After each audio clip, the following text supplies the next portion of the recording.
There we go. Put the arm back on. Let's take a look at how it fits on. Yeah, so look at all that gap between the shoulder and the frame of the mech itself. Even when it's getting pinched in, you can see there's plenty of gap, so when I put the bungees on there, it should work just fine. You can see how the weldos fit into the torso, a little bit further out, a little more comfy. And unfortunately, I'm not going to be doing a test of the arms today because, well, it's been all rainy and soggy and miserable out. So if I did go inside the cockpit, well, Marduk's cockpit is all wet and soggy, not in the fun way. And hold on, there's some schmutz. There we go.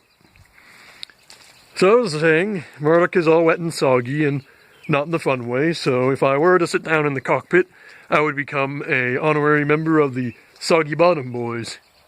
Get it? Because the seat is wet and my bottom would be... Anyway, so I guess that will be it for this video. I've got the arm on, so we should be not too far away from a test, you know, as long as things don't get too soggy and break on me. Might end up having a few videos about Judd McStud in the garage. Here, let me show you him. Here he is with his torso and arm. Maybe do a video about repairing the arm, and maybe starting to design and work on cardboard armor to make him crowd friendly. You may do that as a bit of a filler while I'm waiting for the weather to cooperate with me. Less soggy and actual good test conditions to drive Marduk around, so get to learn about Judd McStud, yay! And actually the original prototype arm mechanism that Marduk uses, which is also, you know, similar to Skeletronics. Yeah, there's that pile of styrofoam again.